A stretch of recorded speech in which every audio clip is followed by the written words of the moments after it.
ಸೂಕ್ಷ್ಮವಾಗಿ ನಿಮ್ಮಗಳ ಮುಖೇನ ಗಮನಿಸಿದ್ದೇನೆ. ಈಗ ನಾಗಮಂಗಲ ಗಲಭೆ ವಿಚಾರದಾಗ ಏನು ಹೇಳ್ತೀರಾ ಸರ್? ನಾಗಮಂಗಲ ಗಲಭೆ ಬಗ್ಗೆ ನಾನು ಪತ್ರಿಕಾಗೋಷ್ಠಿ ಕರೆದಿಲ್ಲ. ಇವತ್ತು ಒಳ್ಳೆಯ ದಿನ ಅಂತೇಳಿ ನಿನ್ನೆ ರಮೇಶ್ ಗೌಡ್ರಿಗೆ ಹೇಳಿದೆ. ಕುಮಾರಣ್ಣವರು ಅಲ್ಲಿ ಬಂದಿದ್ದರು ದೇವಸ್ಥಾನದ ಉದ್ಘಾಟನೆಗೆ. ಆಫೀಸಿಗೆ ಬಂದು ಸ್ವಲ್ಪ ಹೊತ್ತಿದ್ದು ಹೋಗ್ತೀನಿಪ್ಪ ಅಂತ ಹೇಳಿದೆ. ಬಂದಿದ್ದೀನಿ, ನೀವೆಲ್ಲ ಇದ್ದೀರಿ. ಇವತ್ತು ಹೇಳ್ತೀನಿ, ಇಲ್ಲಿಂದ ಮುಂದಕ್ಕೆ ನನ್ನ ಹೋರಾಟ ಮತ್ತೆ ಪ್ರಾರಂಭ ಆಗುತ್ತೆ. ದೇವೇಗೌಡರು ಮನೆಯಲ್ಲಿ ಮಲಗೋದಿಲ್ಲ. ನನ್ನನ್ನು 3 ತಿಂಗಳು ಮಲಗಿಸ್ಬಿಟ್ರು ನೀವು ಮನೇಲಿ. ಮನೆಯಿಂದ ಹೊರಗೆ ಬರೋಂಗಿಲ್ಲ ನಾನು. ಏನಪ್ಪ 3 ತಿಂಗಳು ನಮ್ಮ ಮನೆ ಹತ್ರ ತೊಂದರೆ ತಗೊಂಡ್ಬಿಟ್ರು.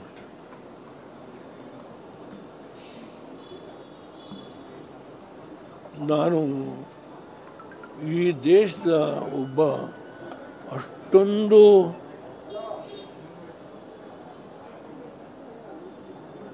ತಲೆಮರೆಸ್ಕೊಳ್ಳುವಂಥ ರಾಜಕಾರಣಿ ಆಗಿದ್ನ.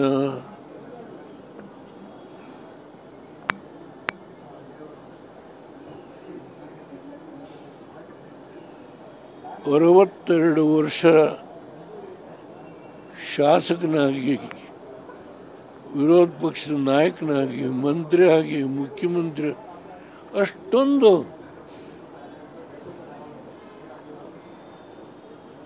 ನೀವು ನನ್ನ ಮನೆ ಹತ್ರ, ಅದು ನನ್ನ ಮಗಳ ಮನೆ, ಮಲಗಿಬಿಟ್ರಲ್ಲ ನೀವು. ತುಂಬ ತೊಂದರೆ ತಗೊಂಡ್ರಿ.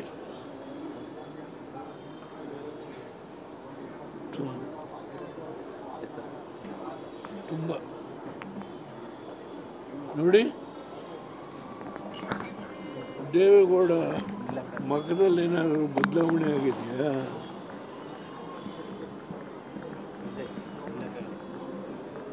ಯಾವ ದೇವೇಗೌಡ ಹೋರಾಟ ಮಾಡೋದು ಮೋದಿಯವ್ರ ಜೊತೆ ಕೂತು ಚಿಕ್ಕಬಳ್ಳಾಪುರದಲ್ಲಿ, ಮೈಸೂರಿನಲ್ಲಿ, ಅದೇ ದೇವೇಗೌಡ ಮತ್ತೆ ನಿಂತಿದ್ದೇನೆ.